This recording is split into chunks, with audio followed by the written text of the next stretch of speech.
Emotionally ரெடியாக இருக்குமா, நமக்கு என்ன ரோல் பிளே அதில், பக்கத்து வீட்டு குழந்தைக்கு அப்ளை ஆகுது, நம்ம குழந்தைக்கு அப்ளை ஆகாது. அண்ட் கைட் பண்ணுறதுக்கு பெரியவங்க கூட இல்லை. ஸோ அந்த குழந்தைக்கு தெரியும் அப்பா வந்து ஃப்ரெண்ட்லியாக நம்மளை அப்ரோச் பண்ணுறாங்களா இல்லை பயந்துட்டு அப்ரோச் பண்ணுறாங்களா. அந்த அப்ரோச் அதுலேயே அந்த குழந்தைக்கு வந்து டிசைட் பண்ண முடியும். கிளியராக தெரியணும் அந்த குழந்தை நம்மளோட ஜீனில் ஏதோ எடுத்து வந்திருக்காங்க, நம்ம யாரோடையும் கம்பேர் பண்ணக்கூடாது. குழந்தையோட ஒரு சைக்காலஜி தெரியணும். ரொம்ப சைக்காலஜிஸ்ட் கிட்டலாம் போக வேண்டாம்.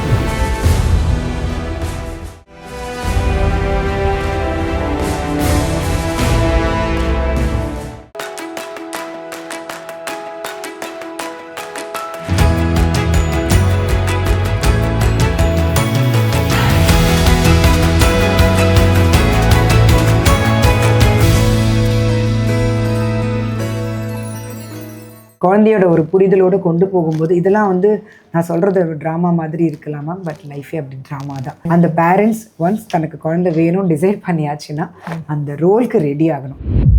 முதல்ல வந்து அந்த பேரண்ட்ஸ் குழந்தை வேணுங்கும் போதே தன்னை தயார்படுத்துறது ரொம்ப ரொம்ப முக்கியம். பண விஷயத்தில் மட்டும் இல்லாமல் என்னென்ன ஸ்கூல் சேர்க்க போகிறோம் அதெல்லாம் மட்டும் இல்லாமல் இமோஷ்னலாகவும் எப்படி வளர்க்க போகிறோங்கிறதாவும் ஒன்று அவங்களுக்கே தெரியணும், இல்லைன்னா பெரியவங்களோட அட்வைஸ் எடுத்துக்கணும், இல்லைன்னா ஒரு கவுன்சிலிங்க்கு போகணும். கிளியராக தெரியணும் அந்த குழந்தை நம்மளோட ஜீனில் ஏதோ எடுத்து வந்திருக்காங்க, நம்ம யாரோடையும் கம்பேர் பண்ணக்கூடாது. அண்ட் குழந்தை மேலே நம்ம நம்பிக்கை வைக்கணும், கண்டிப்பாக நம்பிக்கை வைக்கணும். ஆனால் அந்த குழந்தையோட ஒரு சைக்காலஜி தெரியணும். ரொம்ப சைக்காலஜிஸ்ட் கிட்டலாம் போக வேண்டாம், அந்த குழந்தை பேசிக் சைக்காலஜி தெரியணும். என் குழந்தைக்கு வந்து ஃபர்ஸ்ட் ரீடிங் நல்லா வருது, கண்டிப்பாக ரைட்டிங் லேட்டாக வரும். அது ஏன் அப்படி வருது, கரெக்ட் டைமுக்கு அந்த குழந்தை என்னெல்லாம் பண்ணுது, அப்சர்வேஷன் நோட் புக்கே வச்சு அவங்க எழுதிக்கணும். பேரண்ட்ஸ்குள்ள தமிழில் நல்ல ஒரு அண்டர்ஸ்டாண்டிங் வேணும். ஸோ நீ இதை பண்ண நான் அதை பண்ணேன், பேரண்ட்ஸோட அந்த சப்போர்ட் வேணும். அந்த அவங்க தமிழில் அவங்க ரெண்டு பேருக்கும் ஒரு சப்போர்ட் வேணும். ஓகே ஹஸ்பண்ட் வந்து என் கூட தான் நிற்பாங்க இந்த விஷயத்துக்கு. அண்ட் எதுவுமே ப்ரிப்பரேஷன்ஸ் வேணும். எப்படி நம்ம ஒரு ஈவன் ஒரு குக்கிங்க்கு கூட ஒரு ஐட்டம் ரெடி பண்ணுறோன்னா எவ்வளோ ப்ரிப்பேர் பண்ணுறோம். அந்த மாதிரி ஒரு குழந்தைகிட்ட ஒரு விஷயம் கேட்க போகிறோம், சொல்ல போகிறோம், ஒரு ஆக்டிவிட்டி கொடுக்க போகிறோம், இல்லை அந்த குழந்தை சில விஷயங்களுக்கு நம்ம எதிர்பார்க்க போகிறோம்னா அது எப்படி அந்த குழந்தைகிட்ட கொண்டு போகிறதுங்கிறது கண்டிப்பாக இந்த காலத்து பேரண்ட்ஸ் வந்து டிஸ்கஸ் பண்ணியே ஆகணும். ரொம்ப கேர்ஃபுல் அப்ரோச் இருக்கணும். இப்போ ஒன்றுமே இல்லை, இந்த குழந்தைய வந்து இன்னைக்கு ஒரு பீச் கூட்டிகிட்டு போகிறோம் அப்படின்னா கூட ஜஸ்ட் லைக் தட் டிக்ளேர் பண்ணக்கூடாது. அந்த குழந்தைக்கு வந்து எல்லாம் ஈஸியாக கிடச்சிடக்கூடாது. அப்பா அந்த அம்மா இன்னைக்கு உனக்கு ஒரு விஷயம் சொல்லுவாங்க, அதாவது எல்லாமே அந்த அப்பா அம்மா பேசிக்கிறாங்க, அப்பா அம்மா டிசைட் பண்ணிட்டு தான் நம்ம கிட்ட வராங்க அப்படிங்கிறது அந்த குழந்தைக்கு. இன்னைக்கு அம்மா சொல்லுவாங்க உனக்கு ஒரு விஷயம் அப்படின்ட்டு. இப்போ அப்பா போனாங்கன்னா அம்மா இன்னைக்கு நம்ம பீச்சுக்கு போனால் ஈவினிங் ஒரு இடத்துக்கு போனால் போகலாம், ஒரு சின்ன சான்ஸ் இருக்குது. அப்பா ஆஃபீஸ்லேருந்து வந்தா, அப்பாவுக்கு ஒர்க்கு முடிஞ்சதுன்னா, இன்கேஸ் மீட்டிங் இருந்தா போக முடியாதுங்கிறத அந்த ப்ளஸ் மைனஸ் எல்லாமே தயார்படுத்தணும். எல்லாமே தெரியணும். அம்மா சொல்லி வைக்கணும், இப்போ அப்பா ரொம்ப ஆசையாக சொல்லிட்டு போயிருக்காங்க, இன்கேஸ் வரலன்னா மீட்டிங்னா நீ ஃபோனில் என்ன சொல்லணும், ஓகேப்பா சொல்லணும். So that's how it has to be. Drama தான், ட்ராமா பண்ணணும். அந்த ரோல் பிளே தான் ரொம்ப ரொம்ப முக்கியம். என்விரான்மெண்ட் ஏற்படுத்தி கொடுக்கும். அதுதான் அந்த குழந்தைக்கு என்விரான்மெண்ட்னா யதார்த்த வாழ்க்கையை அந்த குழந்தைக்கு இன்ட்ரடியூஸ் பண்ணணும். நெகட்டிவ்ஸ் இன்ட்ரடியூஸ் பண்ணவே வேண்டாம். இப்போ ஒரு குழந்தை வந்து இது செய்யாத அப்படின்னா கண்டிப்பாக அது செய்யும். இப்போ நமக்கே பெரியவங்களுக்கு வந்து அங்கே போகாத அப்படின்னா கண்டிப்பாக என்னதான் இருக்குன்னு போய் பார்க்கக்கூடிய ஒரு ஆர்வம் நமக்கு வரும். அது ஒரு ஆர்வ கோளாறாயிடும் குழந்தைக்கு. செஞ்சுதான் பார்ப்போமே அப்படிங்கிறது வந்துடும். அது நம்மளை விட அவங்களுக்கு வந்து அதோட பிரச்சனைகள் தெரியாது அந்த குழந்தைக்கு. படிக்க சொல்லிட்டு இந்த பக்கம் டிவியும் போட்டு விட்டா அது படிக்காது. குழந்தை 11 மணி வரைக்கும் தூங்குறது இல்லைன்னு சொல்றாங்க. ஆனா எல்லா லைட்டையும் பிரைட்டா போட்டு டெஸ்க்டாப்பும் ஆன்ல இருக்கும், டிவியும் ஆன்ல இருந்தா அந்த குழந்தைக்கு தூங்காது. 9 o'clock நாங்க என்ன சொல்லுவோம், அந்த ரூம் ப்ளூ ஆக்கிடுங்க, நீங்களும் போய் குழந்தையோட படுத்துருங்க, ஒரு ½ an hour நீங்க அந்த உலகத்துக்குள்ள போயிடுங்க, நல்லா தூங்க வச்சுட்டு குழந்தை டீப் ஸ்லீப் போனப்பறம் யூ கம் அவுட். நம்ம வேலை பண்ணி தான் ஆகணும், அதுக்காக இப்போ நம்ம அப்படிலாம் முடியாது. அந்த ஒரு ஹேண்ட்லிங் தெரிஞ்சிருக்கணும், கண்டிப்பா தெரிஞ்சிருக்கும். நம்ம தான் அந்த குழந்தைக்குள்ள உலகத்துக்கு போனோம், எப்பப்ப அந்த குழந்தைய நம்ம உலகத்துக்கு தான் அந்த குழந்தைய இழுக்கிறோம்.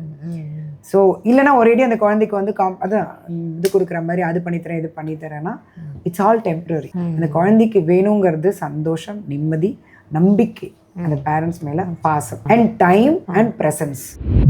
எல்லாம் இந்த அவங்கள மனசை விட்டு பேச வைக்கிறது ரொம்ப முக்கியம் இல்லை, குழந்தைகள் கிட்ட நிறைய பேச. அப்போ நம்ம அதான் சொல்கிறேன், யூ ஸ்பெண்ட் சும்மா நானும் பக்கத்தில் உட்காந்துக்கோ நீ விளையாடிக்கும் சொல்லி நம்ம லேப்டாப் வைக்கும்போது அந்த டைம் நம்ம ஸ்பெண்ட் பண்ணுறது இல்லை.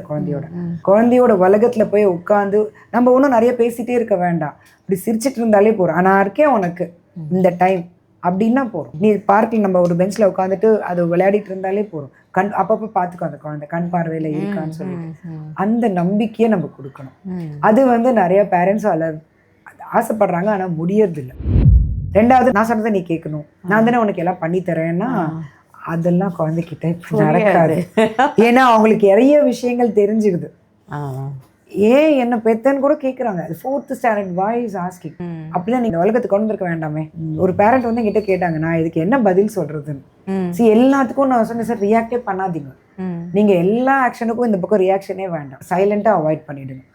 ஆனால் எல்லாத்துக்கும் நம்ம ரியாக்ட் பண்ணி எல்லாத்துக்கும் டென்ஷன் ஆகி எல்லாத்துக்கும் கவலைப்பட்டு அதுக்கான ரியாக்ஷன் அந்த குழந்தைகிட்ட போச்சுன்னா இன்னும் கொஞ்சம் குழந்தைக்கு நமக்குள்ள கேப் தான் ஜாஸ்தியாகும். ஸோ எல்லா விஷயத்துக்கும் ரியாக்ட் பண்ணணும்னு அவசியமும் கிடையாது. குழந்தையும் அம்மா அப்பாவுடைய பலவீனத்தையும் தெரிஞ்சுக்கும். கண்டிப்பாக தெரிஞ்சுக்கும். அவங்களுக்குள்ள ஒரு ஹெல்தி ரிலேஷன்ஷிப் ஃபர்ஸ்ட் வேணும். அவங்க மற்றவங்க கூட எப்படி பிஹேவ் பண்றாங்கிறத குழந்தை பார்த்துட்டே இருக்கும். நீ என்ன திட்டுற, நீ உங்க அப்பாவை திட்டலையா, கொஞ்சம் முன்னாடி உங்க அப்பாவை நீ திட்டினி அப்படின்னு சொல்லும். அதுவும் கரெக்ட் தானே. குழந்தை தப்பே பேசாது, பட்டுன்னு உண்மையே சொல்லிடும். அதனால நம்ம எப்படி மற்றவங்க கிட்ட நம்மளை நம்ம ரிஃபைன் பண்ணிட்டே இருக்கணும். It's a role play. So நான் ஒன்று பண்ணாத விஷயத்த நான் பண்ணுன்னு சொன்னால் அந்த குழந்தை பண்ணாது, கண்டிப்பாக பண்ண மாட்டேன். அது இந்த காலத்து குழந்தைங்க பண்ணவே மாட்டாங்க. அவங்களோட சேர்ந்து நம்ம அதை பண்ற மாதிரி அவங்களுக்கு அந்த சூழல் நான் எப்படி அதுதான். நான் எங்கள் அப்பா கிட்ட எவ்வளோ மரியாதையாக இருக்கேன் பாரு, நீ என்கிட்ட மரியாதை சொன்னால் அது செகண்டரி. அதை ஆட்டோமேட்டிக்காக அந்த குழந்தை வந்து பார்த்து பிடிச்சி ரசித்து அந்த குழந்தை வந்து அப்பா கிட்ட மரியாதையாக இருக்கும்போது ரொம்ப அழகான ஒரு விஷயமா மாறிடுது. கொஞ்சம் டைம் எடுக்கும்.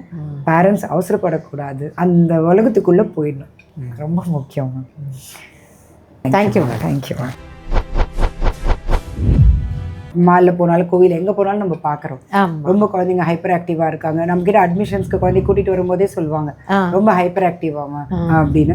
அந்த ஹைப்பர் இருக்கிறதுங்கிறதுலேயும் நிறைய லெவல்ஸ் இருக்கு. வீடு அப்படின்னாலே மித்த தாழ்வாரம் நீளமாக இருக்கும், காலனியில் விளையாடிட்டு இருப்பாங்க. ஃபிசிக்கல் லெட் அவுட் நிறைய இருந்தது அந்த குழந்தைங்களுக்கு. அது எந்த வயசானாலும் சரி. இப்போ இருக்கிறது ஸ்கூல் ஏசி, வீடு ஏசி, வெளியில போய் அந்த காலனியில் விளையாடுற விஷயங்கள் இல்லை. ஆனால் நம்ம பார்த்து ஃபுட் எல்லாம் கொடுக்கறதுனால